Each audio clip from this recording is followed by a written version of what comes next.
बिस्मिल्लाहिर्रहमानिर्रहीम। अस्सलाम वालेकुम। आज हम एक्सरसाइज 4.1 स्टार्ट करने जा रहे हैं। एक्सरसाइज 4.1 का पहला क्वेश्चन लिखा हुआ है 30 man repair a road in 56 days by working 6 hour daily. 30 आदमी हैं 56 दिन और 6 घंटे, यानी कि हर एक दिन में 6 घंटे काम करते हैं। 30 आदमी 6 घंटे काम करते हैं 56 दिन, तो वो एक रोड सड़क तमीर कर रहे हैं।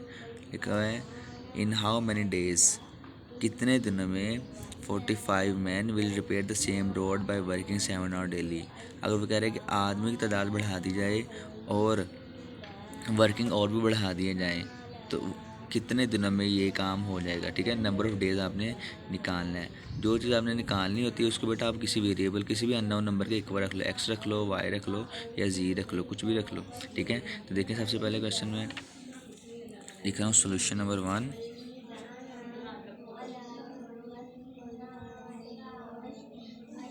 सोल्यूशन नंबर 1, ठीक है।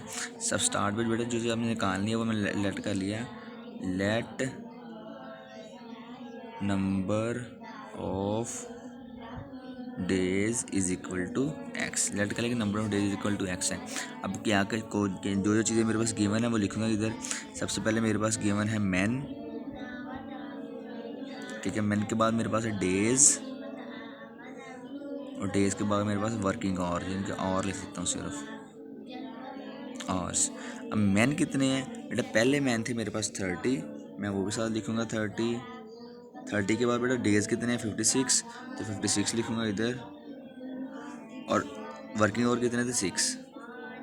ठीक है, 30 आदमी 6 घंटे काम करते हैं 56, तो फिर वे काम सड़क तामीर करते हैं। अब वो कह रहा है कि आदमी 30 की बजाय 45 हो जाए तो आदमी इन हाउ मैनी डेज। ठीक है बेटा, आदमी अगर 45 हो जाए, नंबर ऑफ़ डेज़ आपने चूँकि निकालने वो ये लिखा हुआ है, और वर्किंग डे और कितने हो जाएंगे 7। तो फिर वो कह रहा है अगर आदमी 45 हो जाएं और वो 7 घंटे काम करें, आदमी बढ़ा दिए जाएं और आपके पास टाइम भी बढ़ा दिया जाए, तो वो कितने दिनों में काम करेंगे। तो बेटा ये क्वेश्चन है कैसे, इस जो आपकी एक्सरसाइज 4.1 है इसमें आपने देखना है कि ये डायरेक्ट, ये आपकी जो कंपाउंड फ्रैक्शन आ रही है, ये प्रोपोर्शन आ रही है, ये डायरेक्ट प्रोपोर्शन बन रही है या इन्वर्स प्रोपोर्शन बन रही है। बेटा ये जो कि कंपाउंड प्रोपोर्शन वाला क्वेश्चन है इसमें आपके पास 2 या 2 से ज़्यादा प्रोपोर्शन आती हैं। ठीक है, अभी देखें अभी आपके पास 2 प्रोपोर्शन आई हुई हैं। ठीक है, 2 रेशियोज आ रही हैं। आपने क्या करना है, आपने जो चीज़ निकालनी है, ये वाली एक्स वाला है ना, इसमें एक्स निकालना है। आपने इस एक्स वाले टर्म का इसके साथ कंपेरिजन करवाना है, फिर आपने इस एक्स वाले टर्म का इसके साथ कंपेरिजन करवाना है। ठीक है, पहले इन दोनों का आपस में रिलेशन देखना है कि ये दोनों आपस में डायरेक्ट प्रोपोर्शन है या नहीं। फिर जब ये वाला हो जाएगा फिर बेटा इसका आपने इसके साथ देखना है कि ये दोनों आपस में डायरेक्ट प्रोपोर्शन है कि नहीं। अब बेटा सबसे पहले मैं मैन का डेज के साथ करूँगा, तो मैं क्या करूँगा, मैं इसको फ़िलहाल ऐसे क्लोज कर देता हूँ, क्योंकि मैं अभी फ़िलहाल जो रिलेशन चेक करने लगा हूँ वो मैन का डे का मैन के साथ करने लगा हूँ। अब देखें बेटा, जो चीज़ निकालनी है तो उसको एरो हमेशा ऊपर को रखते हैं, क्योंकि जब आपने नीचे क्वेश्चन करना होता है, सोल्व करना, तो आपने क्या करना होता है, जैसे लिखना होता है x/56, ऐसे करते हैं ना बेटा। क्या करना होता है आपने, जब आपने क्वेश्चन इधर लिखना होता है, आप लिखना x/56 मीन्स एक्स, जिस तरह बेटा एरो की आपकी टेल है वो नंबर ऊपर आएगा, जिस तरह एरो का हेड है वो नंबर नीचे आएगा। x/56 ऐसे नीचे इधर लिख देंगे हम। अब बेटा देखें 30 आदमी 56 दिनों में काम कर रहे हैं, 30 आदमी एक काम को 56 दिनों में मुकम्मल कर रहे हैं। तो बेटा अगर आदमी की तादाद बढ़ा दी जाए, ठीक है, अगर आदमी की तादाद बढ़ा दी जाए तो क्या हो जाएगा बेटा, आदमी की तादाद बढ़ाई है तो आपके पास नंबर ऑफ़ डेज़ कम हो जाएंगे। ऐसे ही है बेटा, थोड़े आदमी थे वो ज़्यादा दिन लगा के काम मुकम्मल कर रहे हैं। अब अगर आदमी ही बेटा ज़्यादा हो जाए तो ऑटोमेटिकली आपका काम जल्दी हो जाएगा, नंबर ऑफ़ डेज़ कम हो, जिसका मतलब है ये दोनों आपस में इन्वर्स प्रोपोर्शन है। इन्वर्स का मतलब क्या है, अगर ये एरो ऊपर को है तो ये वाला एरो नीचे को आ जाएगा। ठीक है बेटा, ये इन्वर्स पर दोनों बेटा, अगर डायरेक्ट प्रोपोर्शन होता है इसको एरो ऊपर होना था। डायरेक्ट का मतलब है दोनों एरो एक ही डायरेक्शन में है, इन्वर्स का मतलब दोनों एरो मुख्तलिफ डायरेक्शन में है। ठीक है बेटा, समझ लगी है। बेटा देखें 30 आदमी 56 दिनों में कोई काम मुकम्मल कर रहे हैं। जब आदमी की तादाद बढ़ा दी जाएगी तो क्या हो जाएगा, आपको वर्किंग जो आपके डेज हैं वो कम हो जाएंगे। इससे मतलब इसके बेटा इन्वर्स प्रोपोर्शन है, ये एरो ऊपर कर। बेटा अगर एरो समझ आ जाएगी तो आपको क्वेश्चन ईजिली सॉल्व हो जाएगा। नेक्स्ट बेटा, मैंने नंबर ऑफ़ मैन पे बेटा ये रख लिए अपनी, ठीक, कवर कर लिया। अब मैंने क्या करना है, इस जो अननोन निकालना है उसका मैंने दूसरी क्वांटिटी के साथ मैंने रिलेशन चेक करना है। अब देखें, आदमी 6 घंटों में इतने दिन लगा रहे हैं, आदमी 6 घंटे काम करके इतने दिन लगा रहे हैं, तो फिर काम मुकम्मल हो रहा है। बेटा अगर 6 की बजाय 7 घंटे कर रहे हैं तो बेटा काम फिर भी जल्दी होना है। देखें, अगर घंटे बढ़ा दें तो दिन कम नहीं हो जाएंगे? ऐसे है ना बेटा। अगर मैं बेटा कोई काम अगर मैं कोई काम कर रहा हूँ, अगर मैं पढ़ रहा हूँ डेली 2 घंटे मैं पढ़ के मैं 2 सबक याद कर रहा हूँ, ठीक है, 2 लेसन याद कर रहा हूँ। अगर मैं 2 की बजाय 4 घंटे का काम करना शुरू कर दूंगा तो मैं क्या करूँगा, काम मेरा अगर मैंने टाइम बढ़ा दिया तो जो मेरा सिलेबस है वो जल्दी कवर हो जाएगा, थोड़े दिनों में कवर हो जाएगा। ऐसे ही है ना बेटा, क्या है कि नंबर ऑफ डेज बढ़ रहे हैं और जो सिलेबस वो जल्दी कवर हो रहा है, दिन थोड़े लग रहे हैं। इसका मतलब क्या, ये भी इन्वर्स प्रोपोर्शन है, तो इसका एरो भी नीचे को आ जाएगा। ठीक है, तो बेटा ये मेरे पास एरो कन्वर्जन आ गई है। अब मैंने क्या करना देखें बेटा, एक्स और 56 ये लिखा हुआ है, ठीक है, लिख दिया। अब मैंने इसको और इसको लिखना है। अब बेटा इसका एरो की टेल ऊपर है तो ये आ जाएगा आपके पास 30/45 मल्टीप्लाई बाय 6/7। ठीक है, तो ये मेरे पास आ जाएगा सबसे पहला एरो। अब मैं सोल्व करूँगा इसे, ये आ जाएगा मेरे पास x is equal to 30/45 multiply by 6/7 multiply by 56। कैसे बेटा, ये 56 डिवाइड में है, जब इस साइड पे आएगा तो इस साइड पे आके वो मल्टीप्लाई हो जाएगा। ठीक है, अब कटिंग करेंगे इसे, 7 × 1 = 7, 7 × 8 = 56। ठीक है, उसके अलावा बेटा और क्या कटिंग हो रही है, 15 3 बेटा 3 15 ठीक है, 3 15 और 3 2 6। ठीक है, 3 2 6, 3 15 फिर 15 1 15 और 15 2 30। तो बेटा ये आ जाएगा x is equal to 2 multiply by 2 multiply by 8। बेटा आ जाएगा x is equal to 2 2 4 4 8 32 32 days. ठीक है, 32 डेज आ जाएंगे। बेटा कह रहा है कि 30 आदमी 56 दिनों में 6 घंटे काम करते हैं तो उन्होंने एक रोड तमीर की है। अब जब आदमी 45 हो जाएंगे और वो 7 घंटे काम करेंगे तो इसका मतलब क्या, वो जो नंबर ऑफ डेज वो 32 हो जाएंगे, 32 और डेज हो जाएंगे। ठीक है, आदमी थोड़े थे, टाइम थोड़ा था, दिन ज़्यादा लगा रहे हैं। अब आदमी भी ज़्यादा हो गए हैं, टाइम भी ज़्यादा होगा तो दिन कम लगेंगे। ठीक है, तो ये आपका आंसर आ जाएगा। नेक्स्ट क्वेश्चन नंबर 2 लिखा हुआ है, if 60 man spin 48 kg of cotton by working 8 hours daily. बेटा 60 औरतें हैं 48 किलो कॉटन को 8 घंटे रोजाना काम करके वो स्पिन कर रही हैं। बेटा स्पिन में सूत काटना है, कॉटन स्पिन का मतलब है सूत काटना। 60 औरतें हैं, डेली 8 घंटे काम करते हैं तो वो 48 किलो सूत काटती हैं। ठीक है, सूत काटती हैं या कॉटन स्पिन करती हैं। हाउ मैनी कॉटन, कितनी कॉटन विल स्पिन, कितनी कॉटन बेटा वो स्पिन करेंगे, कॉटन सूत काटेंगी 30 women by working 12 hours daily. बेटा अगर वो कह रहा है कि मैं 60 की बजाय 30 औरतें कर दूं और 8 की बजाय मैं 12 घंटे कर दूं, 8 की बजाय 12 घंटे हो जाएं और 60 की बजाय 30 औरतें हो जाएं, तो वो कितने वो डेली कितना सूत काता करेंगी, कितनी कॉटन स्पिन किया करेंगी। बेटा ये निकालना है। सबसे पहले देखिए मैंने निकालना क्या है, मैंने निकालना है हाउ मैनी कॉटन। ठीक है, हाउ मैनी कॉटन निकालना, कॉटन निकालना है। मैं करूँगा लेट कॉटन या वेट लिख लें बेटा, let cotton is equal to x. Select कर लिया कि जो कॉटन आपने निकालनी है वो एक्स है। बेटा इधर लिख देता हूँ सोल्यूशन नंबर 2, क्वेश्चन नंबर 2 का सोल्यूशन है ना, तो ये बेटा सोल्यूशन नंबर 2 लेट कर लिया कि कॉटन आपके पास एक्स है।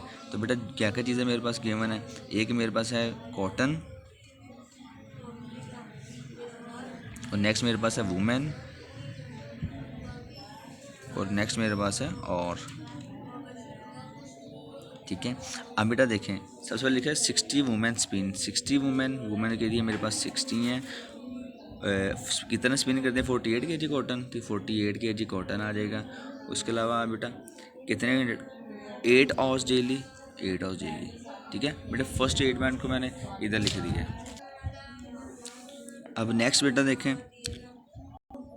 वो कह रहे हैं कि हाउ मैनी कॉटन, कितना कॉटन। बेटा हाउ मैनी कॉटन मैंने लिख दूंगा एक्स।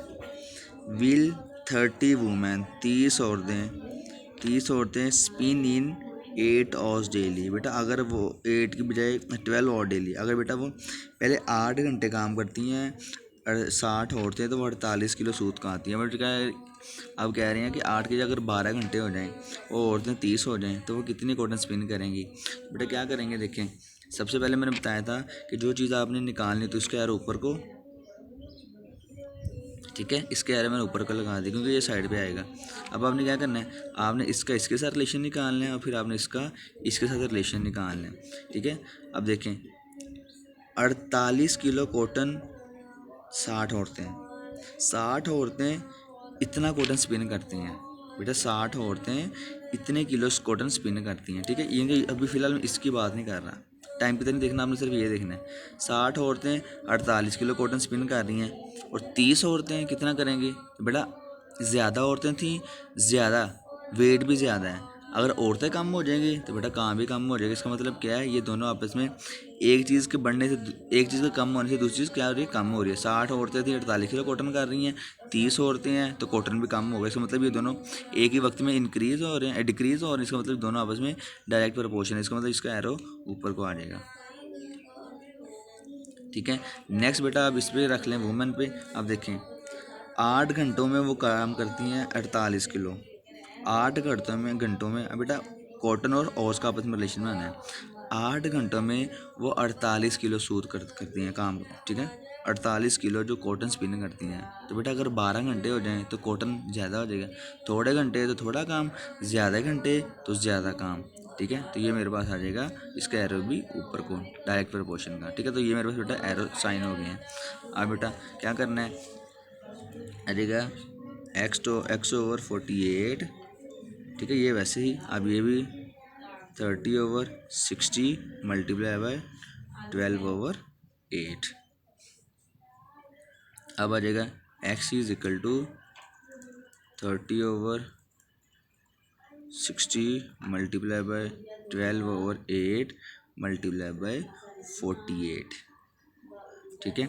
कटिंग करेंगे 8 1 ज़ा 8, 8 6 ज़ा 48, फिर 6 1 ज़ा 6, 6 10 ज़ा 60, फिर 10 1 ज़ा 10, 10 3 ज़ा 30, ठीक है। बेटा सारी नीचे से कटिंग होगी, ऊपर ये रह गया। अब आ जाएगा x is equal to 3 multiply by 12, तो आ जाएगा x इज इक्वल टू 12, 3 ज़ा बेटा 36 kg कॉटन। बेटा वो कह रहे 36 किलो कॉटन वो स्पिन करेंगी। औरतें कम हो गई हैं लेकिन तादाद ज़्यादा, वर्किंग आवर बड़े थे। बेटा औरतों के कम होने से कि कॉटन की जो है पैदावार या कॉटन जो स्पिन है बेटा वो भी कम हो जाएगा। इसका मतलब क्या है कि 60 औरतें 8 घंटों में 48 किलो कॉटन स्पिन कर रही हैं, तो 30 औरतें 12 घंटों में 36 किलो कॉटन स्पिन करेंगी। नेक्स्ट लिखा हुआ है, if the price of a carpet 8 metre long and 3 metre wide is 6822। एक बेटा कारपेट 8 मीटर लंबा है और 3 मीटर चौड़ा है, उसकी प्राइस है बेटा 6288। What will be the price of 12 metre long and 6 metre wide. बेटा पहले 8 मीटर था और 8 मीटर लंबा और 3 मीटर चौड़ा, उसकी प्राइस ये है। बेटा अब देखें मीटर से 8 से 12 हो गया और 6 से ये 3 से 6 हो गया, लंबाई बढ़ गई चौड़ाई भी बढ़ गई, समझ उसकी प्राइस भी बढ़ जाएगी। तो लिखोगे आप let price of carpet is equal to x. Let करके जो कारपेट की प्राइस है वो एक्स है, तो इधर लिखोगे लेंथ विड्थ और प्राइस, ठीक है। अब बेटा लेंथ पहले थी आपके पास 8 मीटर और विड्थ थी आपके पास 3 मीटर, उसकी प्राइस है 6288, ठीक है। और इतने 6288, 6288। अब बेटा वो कह रहा है कि 8 की बजाय बेटा वो हो गया 12 मीटर लॉन्ग।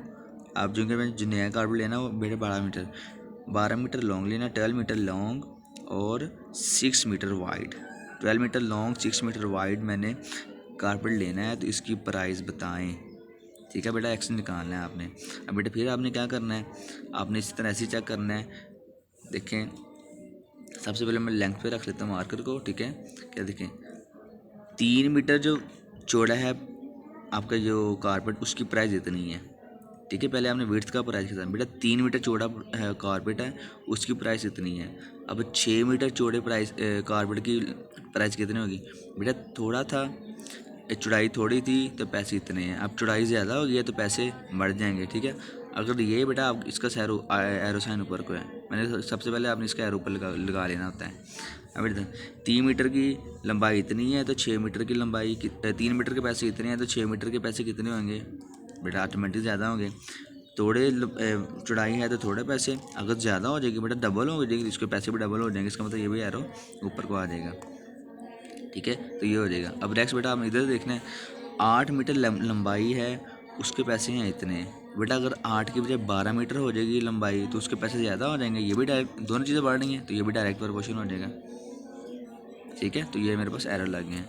अब इधर लिखेंगे हम, सबसे पहले इनको लिख लें बेटा, ऐसे ही लिख लें, 8/12 multiply by 6/3 is equal to x/628। ठीक है, तो ये हो जाएगा आपके पास। अब बेटा इस कटिंग करें। ठीक है, कैसे आएगा कटिंग, 6 1 ज़ा 6, 6 2 ज़ा 12, 2 1 ज़ा 2, 2 4 ज़ा 8। ठीक है, ये आ जाएगा आपके पास। मैं इधर ही साइड पे कर रहा हूँ, आपने नेक्स्ट पेज पे करना है।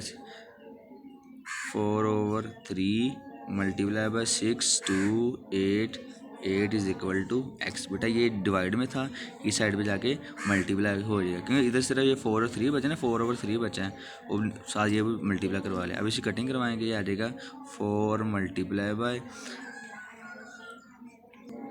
3 1 ज़ा 3, बेटा 3 पे कटिंग करवा रहे हैं। ठीक है, ये आ जाएगा 3 2 ज़ा 6, ये 2 छोटा है, साथ ये वाला 8 मिलाएंगे तो इधर 0 आ जाएगा। 3 7 ज़ा 21, इधर से एक ये वाला साथ मिलाएंगे और 18 हो जाएगा। 3 6 ज़ा 18, तो आ जाएगा 4 मल्टीप्लाई बाय 2076। बेटा दोनों को मल्टीप्लाई करवा लें। 4 6 ज़ा 24, 4 लग जाएगा 2 कैरी, 4 7 ज़ा 28 प्लस 2 30, 0 लग जाएगा 3 कैरी, 4 को 0 से किया तो 0, तो ये 3 और 4 2 ज़ा 8, तो बेटा ये इसका आंसर आ जाएगा 8304। तो बेटा ये आंसर आ जाएगा, लेकिन आंसर बेटा देखें ये थोड़ी सी एक मिस्टेक हो गई है, क्योंकि एरो न्यूटन नीचे से ऊपर गया है। ठीक है, 12 की तरफ, मेरा 12 की तरफ उसकी टेल है, इसका मतलब ये 12 और इधर आना था 8 आना था, ये थोड़ी सी मिस्टेक हो गई है। इसको बेटा नेक्स्ट सोल्यूशन मैं अगले पेज पे दोबारा करवाता हूँ, ये वाला सोल्यूशन आपने नहीं करना, इधर से ऐसे थोड़ी सी मिस्टेक हो गई है। तो देखें ये आ जाएगा आपके पास, जब सोल्यूशन दोबारा करेंगे आ जाएगा 12/8 multiply by 6/3 is equal to x/628।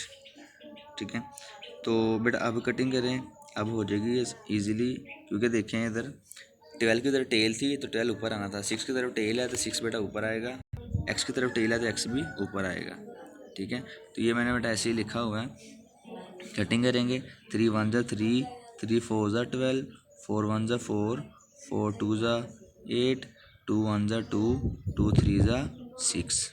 ठीक है, तो ये आ जाएगा, इधर से बेटा बचेगा 3 और ये डिवाइड वाला इधर मल्टीप्लाई हो जाएगा, 3 multiply by 6 2 8 8 is equal to x. Cutting करेंगे, मल्टीप्लाई करेंगे, 3 8 ज़ा 24, 4 लग जाएगा 2 कैरी, 3 8 ज़ा 24, 24 प्लस 2 6, 6 लग जाएगा फिर 2 कैरी, 3 2 ज़ा 6 और 6 प्लस 2 8 और 3 6 ज़ा 18, तो बेटा 18,864 ये आपके पास इस कॉटन की प्राइस कारपेट की प्राइस आ जाएगी। ठीक है, ये आपका आंसर है। नेक्स्ट बेटा क्वेश्चन नंबर 4 है, ये 15 लेबर्स अर्न 67,509 डेज। बेटा 15 मजदूर हैं, वह 9 दिनों में 67,500 रुपये कमाते हैं। ठीक है, आगे लिखा हाउ मच मनी, कितने पैसे 10 लेबर्स अर्न इन 12 डेज। बेटा 15 की बजाय 10 हो गया है और बेटा डेज जो आपके पास 12 की बजाय 12 हो गए हैं। ठीक है, वो कह रहा है कि अगर 15 मज़दूर 9 दिनों में इतने पैसे कमाते हैं तो 10 मज़दूर 12 दिनों में कितने पैसे कमाएंगे, वो आपने बतानी है। तो बेटा देखिए, सबसे पहले मैंने निकालना क्या है, मैंने निकालना है मनी निकालनी है ना। मैं करूँगा इधर लेट मनी, बेटा जो पैसे मैंने count money is equal to x, let कर लेके जो मैंने पैसे निकालने हैं वो एक्स है। तो मेरे पास बेटा क्वांटिटीज क्या क्या गिवन है, एक मेरे पास है लेबर्स के साथ, दूसरा मेरे पास है बेटा डेज, और उसके बाद बेटा अर्निंग है, ये मनी जैसे मैंने लिखा वो मनी ही लिख लें आप। ठीक है, अब बेटा देखें 15 मज़दूर हैं, 9 दिनों में 67,500 रुपये कमाते हैं। अब बेटा 15 की बजाय अगर मज़दूर हो जाए मेरे पास 10 मज़दूर 12 दिनों में बेटा 12 दिनों में कितने पैसे कमाते मैंने वो निकालना है। ठीक है, सबसे पहले देखें मैंने क्या, इसका एरो मैं ऊपर का लगा रहा हूँ। ठीक है, इसका मैं एरो ऊपर को लगा दिया। अब मैंने क्या करना है, इन दोनों का आपस में रिलेशन चेक करना है। तो बेटा मैं क्या करूँगा, इधर मैं ऐसे रख रहा हूँ, इधर देखें 9 दिनों में इतने पैसे कमा रहे हैं। ठीक है बेटा, इन दोनों का आपस में रिलेशन चेक करना है। 9 दिनों में मज़दूर इतने पैसे कमा रहे हैं। बेटा अगर 9 की बजाय 12 हो जाए तो दिन बढ़े हैं तो पैसे बढ़ जाएंगे ना। तो इसका मतलब क्या कि ये एरो भी ऊपर को आ जाएगा। ठीक है, ये दोनों का आपस में प्रोपोर्शन ये वाली आ गई। अब बेटा क्या करना है, इस पर मैंने ऐसे रख दिया। अब मैंने मनी और लेबर का देना है। बेटा 15 दिनों में इतने 15 मज़दूर इतने पैसे कमा रहे हैं। 15 मज़दूर हैं आपके पास, 15 मज़दूर इतने पैसे कमा रहे हैं। तो बेटा 10 मज़दूर कितने पैसे कमाएंगे, ज़्यादा मज़दूर हैं ज़्यादा पैसे कमा रहे हैं, थोड़े मज़दूर हैं तो थोड़े ही पैसे कमाएंगे। इसका मतलब क्या, ये एक चीज़ के कम होने से दूसरी भी कम हो रही है, इसके भी आपके पास से डायरेक्ट ही प्रपोर्शन है। ठीक है बेटा, इन्वर्स में तब आता है कि एक चीज़ बढ़े और दूसरी चीज़ कम हो, लेकिन ये लेबर भी कम हो रहे हैं तो मज़दूर भी कम हो रहे हैं। इसका मतलब क्या, ये इन्वर्स प्रपोर्शन है। ठीक है, ये डायरेक्ट प्रपोर्शन है, दोनों चीज़ें कम हो रही हैं। तो मैं इसे लिख दूँगा, इसका एरो भी मैं ऊपर को ही लगा दूँगा, कि इसका एरो ऊपर, इसका एरो भी ऊपर लगा दूँगा। बेटा ये मेरे पास एरो आ गए। अब बेटा मैं लिखूँगा इधर ये वाला 10/15। बेटा 10 के साथ एरो की टेल है तो 10 ऊपर, 10/15 multiply by 12/9 is equal to x/67500। तो कटिंग करेंगे बेटा, देखें 3 पे कटिंग हो रही है, 3 4 12, 3 3 9। ठीक है, ये ऐसे आ रहे हैं मेरे पास।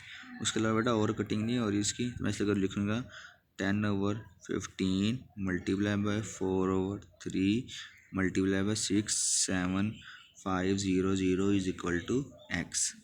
ठीक है, ये ऐसे हो जाएगा। अब इसकी इनके साथ कटिंग करवा लें। बेटा कटिंग हो जाती है, कटिंग होने के बाद मेरा जो आंसर आता है, देखिए मैं कटिंग करवाने की कोशिश करता हूँ। 3 1 3, और फिर बेटा 3 2 6, फिर 3 2 6, इधर से एक इधर जाएगा तो ये हो जाएगा 15, 3 5 15, और ये दोनों ज़ीरो ऊपर चले जाएंगे। फिर बेटा 5 पे करवाने, 15 पे करवा दें। 15 1 15, बेटा 15 पे ही करवा देता हूँ मैं से। 15 1 15, फिर बेटा 22 है ना, तो 15 1 15।